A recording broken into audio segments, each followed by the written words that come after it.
안녕하세요. 오창익입니다. 인권연대는 정부나 기업의 지원을 사양하고 오로지 시민의 참여로만 운영하는 100% 순도의 민간 인권단체입니다. 1999년 창립 이래 한눈 팔지 않고 오로지 인권운동에만 매진해 왔습니다. 인권연대 회원으로 참여해주세요. 인권연대 회원이 늘어나면 그만큼 인권연대 활동도 풍부해지고 활발해집니다. 인권연대 회원 가입은 인권연대 홈페이지를 참고해주세요. 감사합니다.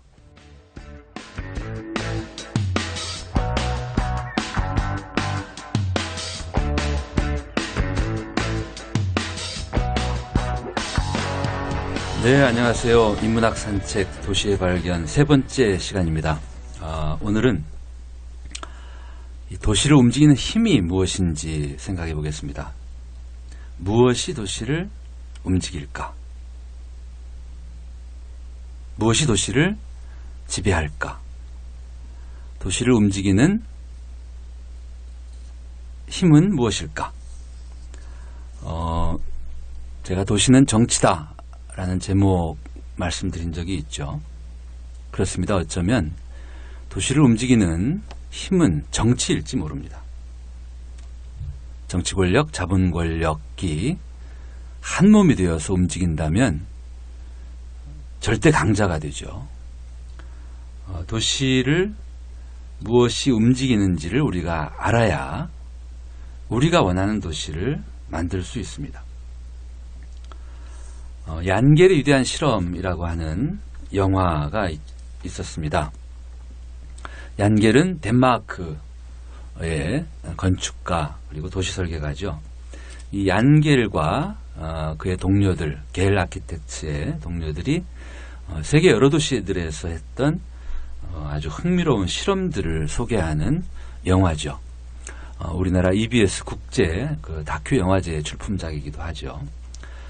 이 얀겔의 위대한 실험 영화에는 세계 여러 도시들의 에피소드들이 소개되고 있습니다. 그 중에 가장 흥미로운 이야기가 바로 뉴질랜드 크라이스트처치시 이야기죠. 이 크라이스트처치시에는 2011년인가요? 어느 날 갑작스러운 지진으로 이 도시의 도심부가 상당 부분이 붕괴가 됩니다. 이 붕괴된 도심부를 재건하기 위한 계획을 얀겔 팀이 맡게 되죠. 그리고 현장에 도착한 이 얀겔 팀원들이 했던 첫 번째 일은 시민들에게 묻는 것이었습니다. 자, 우리가 이 파괴된 도심부 재건 계획을 세우는데 이 도시의 주인이신 시민 여러분들은 어떤 도시를 원하십니까? 물은 거죠. 50만 명 크라이스트처치 시민들 가운데 무려 10만 6천 명이 이 질문에 응답을 해주었습니다. 전화로, 이메일로, 또 현장에 붙어있는 포스트잇으로. 얀겔 팀은 이 다양한 시민들의 의견들을 조사하고 분석을 했죠. 저마다 의견들이 달랐지만 그래도 공통점을 발견할 수 있었습니다. 그 공통점은 다름 아닌 저층 도시였죠. 아마 지진으로 인한 피해가 고층 건물에서 심했기 때문에 더 그랬을 수도 있고, 그리고 시민 대부분들이 나지막한 건물의 도시, 이런 저층 도시를 간절하게 바래서였을지도 모릅니다. 그 외에도 거리 곳곳에 앉아 쉴 수 있는 곳을 만들어달라. 그리고 우리들의 오랜 추억과 기억이 담겨있는 이런 건물들, 그런 건물들이 설령 파괴되고 또 무너졌다 하더라도 다 지우지 말고 최대한 남겨달라, 이런 요구를 확인했던 거죠. 얀겔 팀은 시민들의 의견대로 도심부 계획안을 세우죠. 그래서 결국 저층 도시 계획안을 세웁니다. 건물의 높이도 6층 이하로 제어를 했던 거죠. 그런데 이러한 계획안에 대해서 건물주와 또 투자를 할 기업들이 반대를 합니다. 이분들은 오히려 고층 도시를 원했던 거죠. 그래서 결국 크라이스트처치 차원을 넘어서서 뉴질랜드 국가 차원의 재검토 논의가 이루어졌고 최종적으로는 7층 이하 높이 규제안을 채택하게 됩니다. 7층 이하도 여전히 저층 도시인 셈이죠. 이 크라이스트처치시 이야기는 대단히 중요한 그 메시지를 우리들에게 줍니다. 기업과 건물주들의 반대에도 불구하고 저층 도시 계획안을 유지하게 했던 힘은 무엇이겠습니까? 그거는 시민들이 구체적으로 말했기 때문이죠. 50만 명 시민들 가운데 10만 6천 명이 명시적으로 우리는 저층 도시를 원한다라고 말했기 때문에 계획가들도 또 행정가들도 이 시민의 의견을 무시할 수 없었던 것이죠. 결국 시민이 원하는 도시와 기업이 원하는 도시는 같지 않습니다. 시민들은 순진하게 살기 좋은 도시를 바랄지 모릅니다. 그렇지만 기업은 아주 영악하게 팔기 좋은 도시를 만들어 팝니다. 우리가 원하는 도시를 가지려면 이처럼 기업이 원하는 도시, 또 그 기업의 희망을 들어주는 또 정치 권력이 원하는 도시를 갈라서 볼 줄 알아야 합니다. 그리고 우리들의 희망이 현실에서 이루어질 수 있도록 또 힘을 발휘해야 되는 거죠. 크라이스트처치 시민들처럼 다수의 시민들이 명시적으로 요구를 드러내는 것, 이것이 우리가 원하는 도시를 가질 수 있는 비결이 될 수 있습니다. 우리 도시에서 가장 강한 강자들은 역시 정치 권력, 자본 권력입니다. 이런 정치와 자본 권력들이 도시를 주무르고 또 도시를 변화시키는 많은 사례들을 우리는 볼 수 있습니다. 좋은 예가 재개발입니다. 재개발 사업을 우리들은 가장 노후한 곳에서 시작될 것으로 생각합니다. 그런데 실제로는 그렇지 않습니다. 재개발 사업은 돈이 되는 곳에서부터 시작이 되죠. 그러니까 노후한 주거 환경을 개선하는 것이 재개발의 주된 목적이라기보다 재개발을 통해서 개발 이익이 생겨야만 재개발이 시작된다는 것, 이것은 같은 재개발을 우리가 좀 더 다른 각도에서 보게끔 하는 좋은 예가 될 수 있습니다. 실제로 동서고금 많은 도시에서 이러한 정치 권력 또는 자본 권력의 요구대로 도시가 바뀌었던 많은 사건들을 우리는 볼 수 있습니다. 그 중에 가장 대표적인 예가 바로 미국과 유럽 도시에서 2차 대전 후에 겪었던 교회화 현상입니다. 도심부에 살던 중산층 시민들이 도시 바깥으로 옮겨가는 거죠. 그래서 교회의 전원주택 주거지에서 살면서 자동차를 타고 도심으로 출퇴근을 하는 과거와는 전혀 다른 양식의 이런 교회화 현상들이 많은 미국과 유럽의 도시들에서 벌어졌죠. 그리고 이런 교회화 현상을 뒷받침해준 도시계획 이론들이 있습니다. 근린주구 이론이라는 게 있고 또 전원도시 이론이라는 게 있죠. 근린주구 이론은 가장 최선의 주거 지역들을 마을을 어떻게 만들어야 할 건가 뭐 이런 이론이죠. 그래서 쾌적한 저밀도의 주택 단지들을 만들고 그 안에 교회와 학교가 위치하고 또 사람들이 걸어서 다닐 정도의 그 크기를 가져야 하고 또 차가 다니는 길과 사람이 다니는 길은 또 섞지 말고 분리해야 되고 이런 멋진 주거지를 만드는 이론이 바로 근린주구 이론이죠. 그리고 전원도시 이론은 도시와 또 시골의 이런 강점을 두루 겸비한 전원 같은 도시들을 어떻게 하면 만들 수 있다 이런 이론이죠. 이런 근린주구 이론 그리고 전원도시 이론의 뒷받침을 받고 많은 교회 주거지들이 만들어졌습니다. 그리고 그 당시에는 그것이 도시계획의 정석인 것처럼 가르쳤고 사람들이 받아들였죠. 그런데 이런 교회화 현상을 지금은 당연한 것으로 여기지 않습니다. 오히려 스프롤 교회화 현상은 문제를 더 야기시키는 잘못된 방식이다라고 지금은 비판을 받고 있죠. 그리고 오히려 문제가 있는 기존 도시들을 잘 고쳐서 좀 컴팩트하게 도시를 만들어야 된다. 이런 이론들을 오히려 당연하게 여기고 있죠. 그런데 왜 그 시기에는 교회화 현상을 당연한 것, 바람직한 것으로 사람들이 받아들였을까요? 여기에 도시 정치의 속내가 담겨 있습니다. 이 교회화 현상은 자동차 대중화 시대하고 맞물려 벌어지죠. 아마 자동차가 처음 등장했던 시기에는 우리 사회의 극히 일부만이 자동차를 보유하고 타고 다녔죠. 그러다가 시민들 대다수가 마음만 먹으면 차를 보유하고 또 차를 타고 다니는 시대, 이걸 자동차 대중화 시대, 모터라이제이션이라고 얘기를 하죠.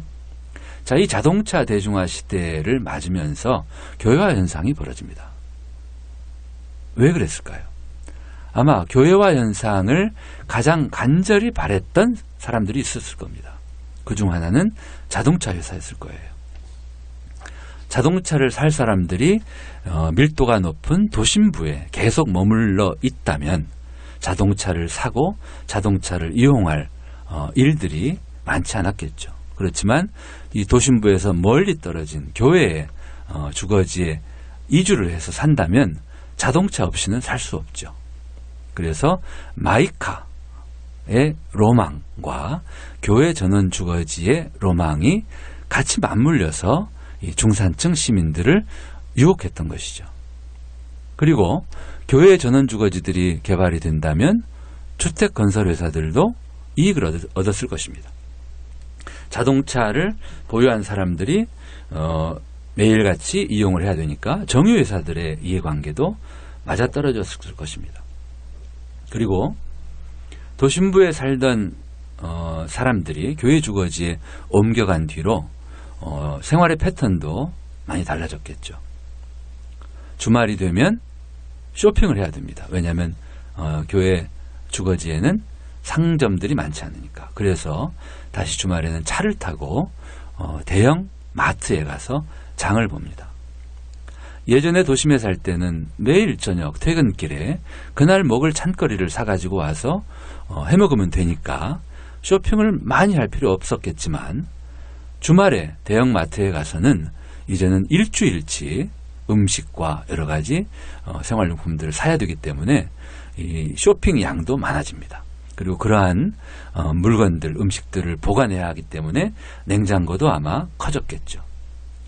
결국 교회화 현상은 자동차 회사, 정유회사, 건설회사, 그리고 유통회사 또는 가전 제품들을 만드는 이런 회사들 모두들의 이해관계가 맞아떨어지는 해법이었을 것입니다.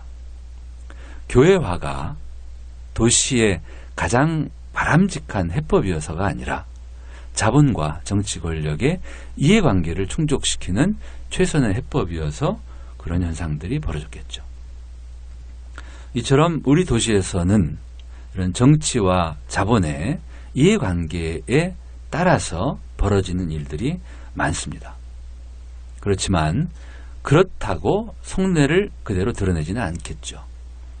항상 그런 일들을 뒷받침해주는 그럴듯한 명분과 이론들을 또 만들어냅니다. 그래서 우리 시민들은 눈이 좋아야 합니다. 그 속내를 꿰뚫어 볼 수 있어야 되겠죠. 여러분들의 마을에서, 여러분들의 도시에서 벌어지는 일들이 왜 벌어지는지 어쩌면 어렵지 않습니다. 그러한 일들로 인해서 누가 이익을 취하고 또 누가 손해를 보는지를 따져보면 아마 알 수 있을 것입니다.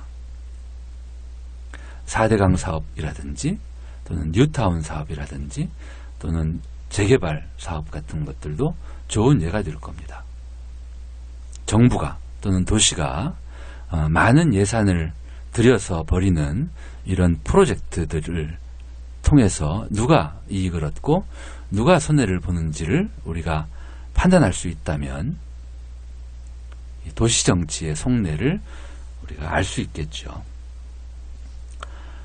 도시가 얼마나 정치적인지를 보여주는 또 하나의 예가 지하철일 겁니다. 여러분들이 매일매일 타고 다니시는 이 지하철의 노선도를 한번 유심히 보십시오. 제가 과거에 고양시, 일산, 신도시에 살면서 늘 타고 다녔던 지하철이 지하철 3호선이었습니다. 한때는 제 직장이 충무로역 가까운 데 있었고, 또 직장이 옮겨가서 남부터미널역에서 내렸던 적도 있죠. 주염역에서 충무로역까지 50여 분, 또 주염역에서 남부터미널까지 80여 분, 그리고 또 제 직장이 더 멀어져서 주염역에서 수서역까지 지하철을 타면 거의 2시간 가까이, 1시간 반 이상 걸렸죠. 이 지하철 3호선 노선도를 보면 직선이 아니고 아주 구불구불 돌아갑니다.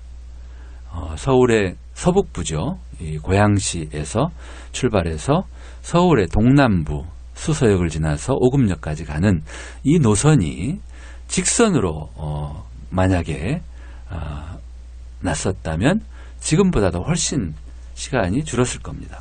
그런데도 이 노선은 원당을 지나오면서 돌아오고 또 한강을 지나서 압구정역을 도착한 다음에는 전혀 다른 방향으로 서쪽으로 또 한참 돌아가죠. 지하철 노선이 왜 이렇게 구불구불 돌아갈까? 그리고 지하철역의 밀도도 유심히 보면 아주 흥미롭습니다. 3호선이 지나가는 역들 가운데에서도 어느 지역은 역들이 아주 빽빽하게 촘촘하게 놓여있고 어느 지역은 아주 듬성듬성 놓여있죠. 지하철 노선의 형상과 역들의 밀도 역시 바로 도시정치의 결과입니다. 그만큼 시민들의 또는 그 지역의 또는 그 지역 정치인들의 힘에 따라서, 파워에 따라서 지하철 노선과 역들의 위치도 결정이 되는 거죠. 결국은 우리 도시에서 벌어지는 많은 일들이 이처럼 정치와 자본의 힘의 결과로 볼 수 있습니다. 또 한 가지 생각해 볼 게 민자 역사 문제입니다. 서울역, 또 부산역, 또 청량리역, 많은 역들의 모습이 과거와 전혀 달라졌죠. 과거에는 말 그대로 철도 역사가 있었을 뿐이었죠. 그런데 어느 순간 민자 역사라는 이름으로 역의 풍경들이 완전히 바뀝니다. 역의 가장 중요한 자리를 백화점이 차지하고 있고, 그 백화점으로 인해서 우리는 멀리 돌아서 철도와 지하철을 타야만 합니다. 서울역을 이용하는 많은 이용객들이 불편을 겪습니다. 철도를 타고 내린 분들이 지하철을 갈아탈 때 서울역에 내려서 다시 바깥으로 나오고 또 한참을 걸어야만 합니다. 과거에는 공항철도를 이용하는 분들과 서울 지하철 1호선, 4호선을 이용하는 분들, 특히 환승을 할 때 아주 먼 거리를 돌아야만 환승이 가능했죠. 이런 이유들이 대부분 이 민자 역사, 특히 백화점과 같은 민간 기업들이 철도역 한가운데를 차지하고 자기들의 이익을 위해서 시민들의 이용을 불편하게 하는 점들이죠. 민영화 문제, 민자 역사, 또 민자도로 문제들도 우리가 예리하게 볼 필요가 있습니다. 명분은 그렇습니다. 민간의 자본을 우리가 활용해서 도시의 기간시설들을 건설하겠다. 그럴듯한 명분일 수 있습니다. 그런데 속내를 보면 민간 기업들의 이익을 보장해주고 오히려 시민들은 불편을 겪고 또 소중한 시민들의 혈세를 낭비하는 경우들도 많이 있습니다. 서울시가 얼마 전에 민자로 건설했던 9호선 지하철이었죠. 그리고 또 우면산 터널 이런 것들의 민간 기업들의 이익을 담보해 주던 것들을 바꾸었죠. 그래서 이런 민자 역사 또는 민자도로 이런 민간 자본을 활용한다라고 하는 이런 사업들에 대해서도 우리 시민들이 눈을 부릅뜨고 지켜볼 필요가 있습니다. 스펙타클이 우리 도시에서 벌어지고 있는 것도 도시정치의 한 양상입니다. 여러분들 스펙타클 아시죠? 장관 또는 이벤트, 거대한 어떤 볼거리를 우리가 흔히 스펙타클이라고 표현을 하죠. 이 스펙타클은 통치술로 오랫동안 쓰여왔고, 그리고 도시정치의 하나의 단면으로 종종 또 이용되고 있습니다. 로마 시대의 콜로세움이 아마 스펙타클의 좋은 예였을 것입니다. 이 군중들을 거대한 경기장에 불러 모아서 거대한 볼거리들을 펼치는 것이죠. 군중들은 일상의 스트레스를 잊고 환호를 하면서 스트레스를 풀었겠죠. 또 히틀러와 같은 독재자들도 이 스펙타클을 적절히 활용한 사람이죠. 히틀러의 집무실을 공간을 설계할 때에도 히틀러를 만나러 온 사람들을 주눅들게 하는 여러 가지 장치들을 활용했고, 또 거대한 경기장에서 군중 집회를 열면서 이 군중들을 마음을 이렇게 잡던 뭐 이런 것들을 스펙타클의 예로 볼 수 있습니다. 북한의 이런 사회주의, 북한과 같은 사회주의 도시들도 스펙타클을 적절히 활용합니다. 김일성 광장에서 벌어지는 거대한 군사 퍼레이드, 이런 것들이 스펙타클에 좋은 예죠. 또 우리 자본주의 도시에서도 스펙타클은 종종 벌어집니다. 거대한 스포츠 이벤트들이 그 예가 될 수 있죠. 서울에서 있었던 스펙타클의 좋은 예가 바로 청계천 복원입니다. 청계천 복원은 오랫동안 방치해 두었던 이 도시 하천을 복개했죠. 그리고 그 위에는 또 고가도로를 건설했죠. 많은 사람들이 안타까워했습니다. 이 도시 하천을 이렇게 덮어두고 방치하는 것은 옳지 않다. 청계천 복원을 비록 시간이 오래 걸릴지라도 이제는 미루지 말아야 한다. 토지 소설을 썼던 박경리 선생 주도로 이런 청계천 살리기 연구회가 시작이 되었고, 청계천 복원을 많은 전문가들이 모여서 논의를 했습니다. 그런데 이런 청계천 복원 논의가 당시 민선 2기 서울시장 선거와 맞물리면서 당시 후보였던 이명박 후보는 임기 중에 복원 사업을 완료하겠다, 이런 공약을 걸고 시장에 당선되었고, 시장 당선 이후에 청계천 복원 사업을 추진을 했죠. 추진 과정에서 많은 논란이 있었습니다.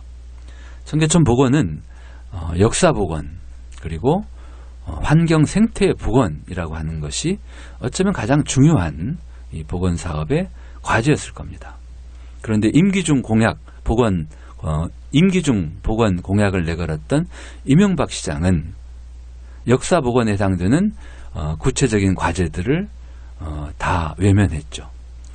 장충단 공원에 있는 스포교를 원위치에 복원하는 것, 또 광교를 원위치에 복원하는 것, 또 오간수교 또는 청계천 그 양안에 있던 석축들을 그대로 복원하는 것들을 다 무시했죠. 왜냐하면 이런 것들을 복원하는 데에는 오랜 시간이 걸리기 때문이죠. 그리고 또 환경 생태 분야에서 제대로 청계천이 복원이 되기 위해서는 상류 복원이 선행되어야 했죠.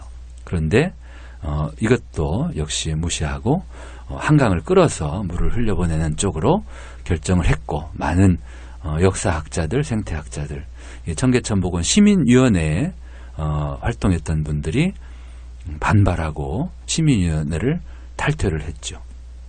그러나 이 청계천 복원 사업은 멈춤 없이 진행이 됐고, 약속처럼, 공약처럼 임기 내에 공사를 끝냅니다.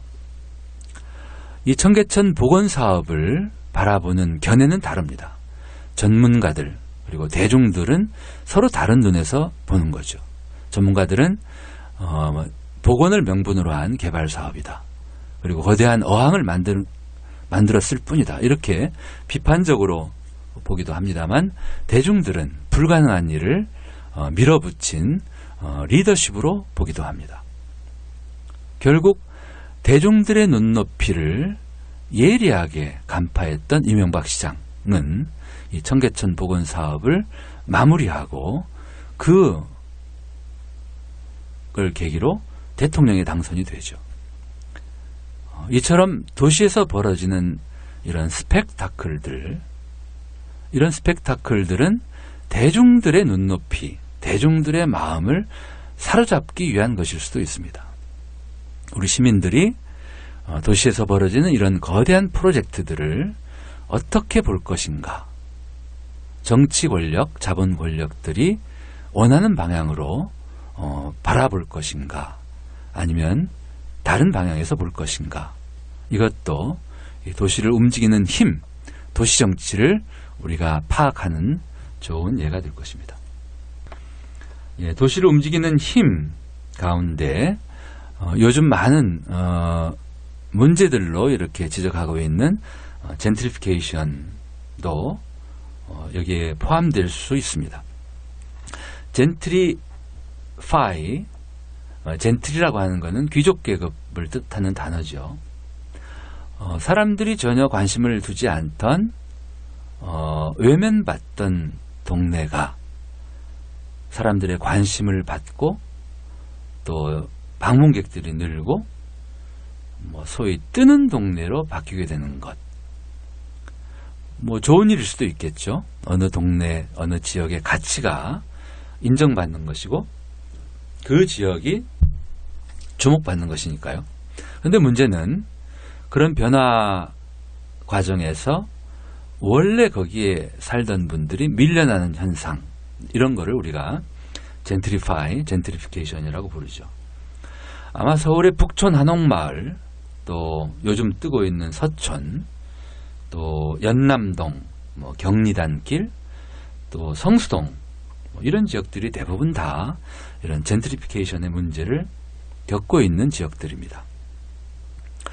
자본주의 도시, 그리고 그런 자본주의 도시에서 벌어지는 도시 정치가 바로 이 젠트리피케이션 현상을 일으키는 배후죠. 우리는 순진하게 우리 마을 또는 내 집, 또 내 건물의 가치를 생각합니다만 더 많은 자본을 가지고 있는 또 권력을 가지고 있는 이 도시 정치 세력들은 건물과 거리와 마을조차도 돈벌이로 생각합니다. 그래서 때로는 투자를 하고 또 분위기를 띄우기도 하죠.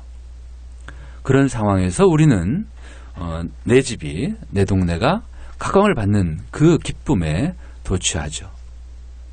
그러다가 단물을 다 빼먹고 나면 이 사람들은 빠져나가게 되죠. 북촌의 예를 한번 들어보겠습니다. 북촌은 1930년, 40년대 일제강점기 때 지어졌던 한옥 동네였죠.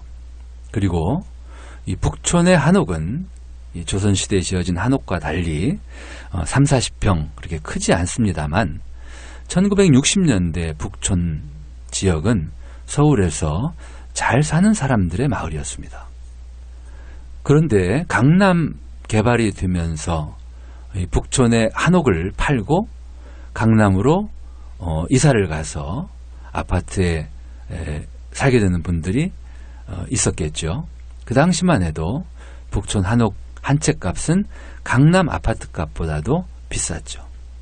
그런데 시간이 흐르면서 강남의 아파트 값은 엄청나게 올랐고 북촌의 한옥 값은 크게 오르지 않았죠. 2000년 당시에 북촌의 한옥 값은 평당 400만 원, 500만 원 정도였습니다. 그런데 이 북촌 가꾸기 정책을 서울시가 시작하고 북촌의 한옥을 고치는 비용들을 서울시가 지원해주면서 북촌에 전혀 다른 변화가 생겼죠. 이 서울시가 행정기관이 이런 한옥 개보수 비용 지원을 해주는 이런 일들은 어찌 보면 선의의 일들입니다. 좋은 뜻으로 북촌의 한옥이 서울 시민 모두의 자산으로 보고 그 한옥을 고치는 값의 일부를 지원해드린 거죠. 그런데 이 도시정치는, 특히 부동산 시장은 이것을 아주 중요한 사인으로, 시그널로 인식을 합니다. 아, 한옥값이 뛴다. 북촌 지역의 집가가 오를 것이다. 그리고 바로 북촌에 작업이 시작되죠. 평당 500만 원 하던 북촌 한옥을 700만 원을 주고 사기 시작합니다. 그리고 이분들의 마음속에는 한옥값이 곧 1000만 원이 될 거라는 기대를 갖고 있죠. 기대대로 금세 한옥값은 1000만 원을 오르게 되죠. 또 다른 분이 1500을 주고 사고, 또 한옥값이 2000으로 뛰고, 그래서 결국 10년 사이에 북촌 한옥값은 평당 500만 원에서 거의 5천만 원까지 오르게 되죠. 물론 한옥을 가지고 계신 분들은 한옥의 값이 이제 제 값을 인정받았다 해서 좋아하실 수도 있습니다.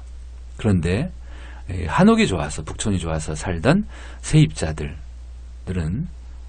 밀려나게 되겠죠. 그리고 한옥을 투자 가치로 매입을 하고 이사와서 사는 대신에 주말에 와서 파티를 하는 이런 집들이 또 늘게 되겠죠.